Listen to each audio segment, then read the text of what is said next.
Use your legs as shock absorbers as you're going over the bumps.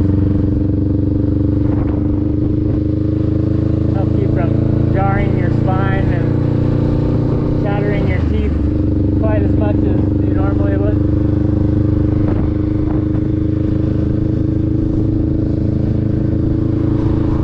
Another tip for you is when you're riding a straight